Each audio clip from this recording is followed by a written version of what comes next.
What's going on, guys? Welcome to entry number 16 to my GSD vlog series. For those of you who doesn't know what GSD means, it means get shit done.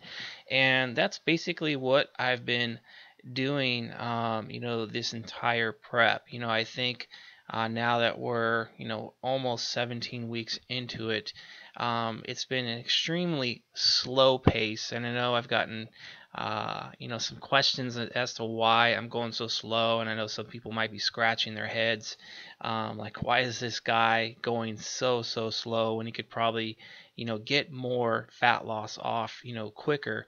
And the thing with this prep is what I really want to do is to make it as least stressful as possible. And I've learned in years past is that, whenever the prep is pretty assertive, my stress levels get pretty high. Not just, your body's under like more physical stress, just because you're more restricted as far as calories. You might be pushing harder, with cardio or whatnot. So, losing, pound to 2 pounds per week can be pretty assertive. So I've been purposely, trying to minimize the rate of fat loss. Like, I'm having months where I'm pushing for fat loss, and then months where I'm kind of toning things down. And by doing that, my stress levels are definitely way low in comparison to past preps. And I think, the more experienced you are at prepping, the better you get at minimizing those stress levels. This obviously you kind of know what to expect, with your preps. The more you do it, in your first couple of preps, there's a lot of uncertainties, a lot of insecurities there. There's a lot of motivation there because we're like, okay, I need to get shredded, trying to get a pro card or whatever. So a lot of times, being hardcore or that hardcore mentality gets glorified at times. And what I'm seeing, the past few years is a lot of shifts in some of that thought process. Like, when you've been doing this for so long, like I have, like, been training for 30 years, you see a lot of trends that come and go. And what I'm seeing, nowadays is like, okay, yeah, you need to be, hardcore. You need to push. If you're not going to extremes, then you're not really going to see the results that you could be getting. And then, a couple of years back, there was a lot of talk about balance. And then, I think that got perceived as being soft. Maybe, oh yeah, it's okay to go out to eat during your preps and be a little bit looser. And there's been these, like, really extremes from one side to another. But what I'm really learning about this sport is that there is a lot of context involved in many different situations that you can be in. And as you get more experienced, you know how to kind of manage things a lot better, like life priorities with the sport. We can kind of say life balance slash life priorities slash balance. So just, you get better at managing things. Like for me personally, like right now, being that I'm like about 4 months deep into this prep, with, still a lot of weight to lose and still a long time before I even step on a stage, right now, I don't need to be super extreme and hardcore. I can be a little bit looser at times. Like, for example, my brother's show back on September 10th. After the show, of course he wanted to go celebrate and have some food. And so, basically I was like, yeah, I'm gonna go celebrate with my brother. This is a life achievement for him at the age of 50, getting in his all-time best shape. I'm not going to sit there with a Diet Coke and a salad. I'm going to enjoy myself. So I did have a burrito, but I did, plan for it. So of course, earlier and during the day, I kind of ate light so I could enjoy that moment. So there's things that I'm doing now, 4 months in, and it's far away from a show. But if I'm 4 weeks before a show, I'm not going to be, eating out. I would have been sitting there celebrating with my brother, but I probably would have been just having a Diet Coke, and I would have had my own food that I probably had with me. So it's just different situations. There's a lot of different contexts, and I think experience level plays a huge role in some of these things that we can do.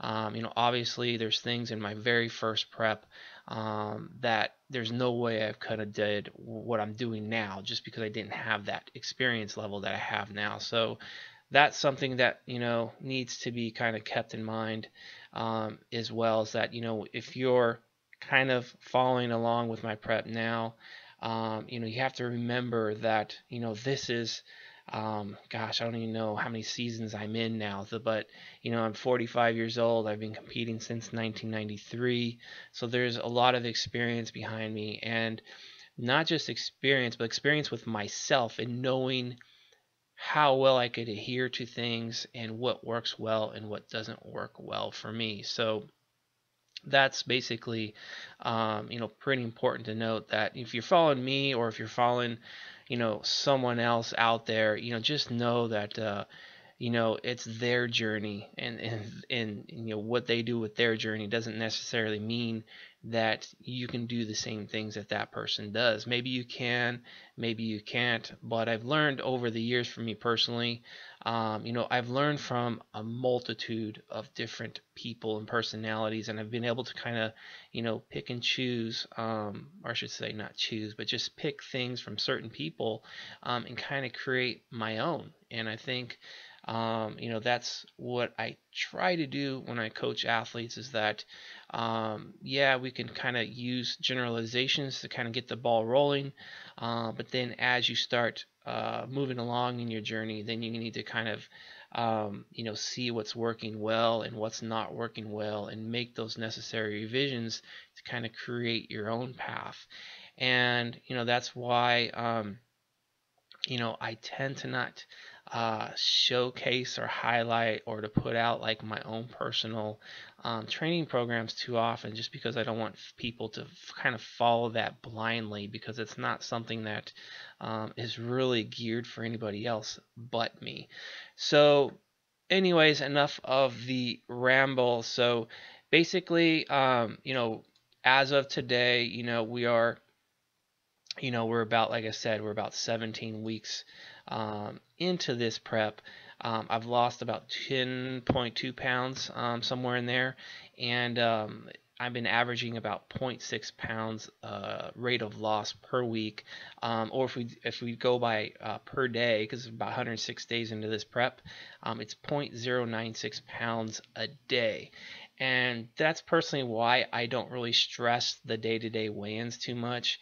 They're going to fluctuate, but could you imagine trying to see 0.096 pounds off of your physique on a daily basis? It's like it's just so hard to kind of see those changes, especially early on in a prep when you're, a little bit heavier, you have a bit more body fat. So it's hard to see small little changes like that. As you get deeper into a prep, when you're getting like really peeled, then yeah, you're gonna see the day-to-day changes a little bit better, just because you're so darn lean, and it's like, oh, okay, I got another leg striation there. You're gonna see that. Whereas now, where I'm kind of looking, still more so look like I am in the off season, you're not going to see those visible changes. So I don't really stress the day-to-day weigh-ins. The weigh-ins basically is there just for a tool for me to collect data, see the weekly averages, and then that way I can adjust, my calories up or down, or I can adjust my cardio up or down as necessary, in order to kind of stick to my game plan of, right now anyways, of just through the month of September, trying to kind of maintain my average body weight of 195, but it's a little bit lower than that because I have been losing through this month of September, even though I haven't done one cardio session, which is kind of good because I am still dropping, but I did want to kind of minimize the fat loss this month and try to really focus more so on trying to improve my training performance, which I'm going to dive into here in a second. So basically, yeah, things are going really well in regards to my progress on the scale and visually as well. I'm starting to kind of see, some of that basic outline of my symmetry, like just starting to kind of see a little bit of the heads of my quads. I'm starting to get the hamstrings back in there, but just overall getting better like shape to my physique. And that's one thing when I'm deep into my off season, when I'm like at my heaviest, my midsection carries a lot of body weight and my symmetry gets skewed almost every single off season. I do this to myself. I'll beat myself up and I'll say, man, my legs are under, like my legs look small. And once I start dieting down and my midsection starts to streamline, then all of a sudden my legs start to look a lot better and a lot bigger. And I'm like, okay, yeah, my legs aren't under. It's just my belly so big, it's obscuring the symmetry. So I'm starting to, like right now, starting to kind of see that symmetry coming back, and that's a good motivator. It keeps me like, okay, we just got to keep this rolling and keep chiseling away to start bringing in a little bit more detail slowly but surely. And I want to make sure I stay patient, because last week I did find myself kind of itching a little bit, like, oh, I could pick this pace up. I want to get after it and get some of this fat off so I can see more. But I know if I stick to my game plan and I'm patient, I'm gonna retain as much muscle as possible. And that's my goal with this prep, is to maintain, if not perform, or increase my performance so I can maintain as much muscle as possible. So in regards to training, I did make some revisions. The first major revision I made was going away from a linear progression scheme, just because I've been dealing with some niggles, and it's been really hard on some workouts to try to hit those progressions, and because that pain is kind of preventing me from like increasing loads and things like that. So going to an RPE, it's going to allow me to use my experience to adjust things from workout to workout. So if there's a workout where I need to maybe lower the loads down and still hit my RPE, then that's what I'm going to do. And if there's workouts where I feel good, I'll be able to increase loads and hit that RPE. So that's basically what I'm going to do. So it's just going to give me more freedom in the weight room right now, which I really need because of the niggles that I'm dealing with. And I think because I do have a lot of experience behind me, I think, right now anyways, this is a great change for me. Not to say that the linear progression scheme was a bad thing, because I did progress really well on it, but that's the thing with our journeys, is that they're going to need to evolve at certain points. They need to change. So that's what I'm doing. And the other major revision I made was that I was finding that my workouts, I had a little bit more exercise selection in there the past month or so. And it just really was creating a bit more stress than I needed. I felt like I was racing against the clock every time I was training, and I don't really want the quality of my workouts to go down. So for me, I really do enjoy less selection of exercise. So sticking to, just a basic core group of movements, but really kind of making sure that I can really improve quality and efficiency. And because I'm not trying to do too much exercise selection, that I could really kind of hone in and really perfect those those basic movements that I am doing. So that's something I really enjoy in my training, is to not get too cute and fancy and try to have that mentality of more is better. Actually, better is better, and for me, that means minimal exercises. But what I've done with those exercises, I've added a little bit of volume to them. So, like for example, like when I'm doing rack rows, I might not might I am I'm doing like 3 sets or whatever, 3 to 4 sets, doing 6 to 8 rep range, and then I'll tack on another 2 to 4 sets in the 8 to 10 rep range. So a bit more volume per movement for most of the movements anyways. And I really like this approach, and it's something that's worked well in the past, so I know it should work pretty well moving forward. So that's been the major training changes. But like I said, everything is going pretty well. So other than that, guys, have a great week, and we'll talk more next week.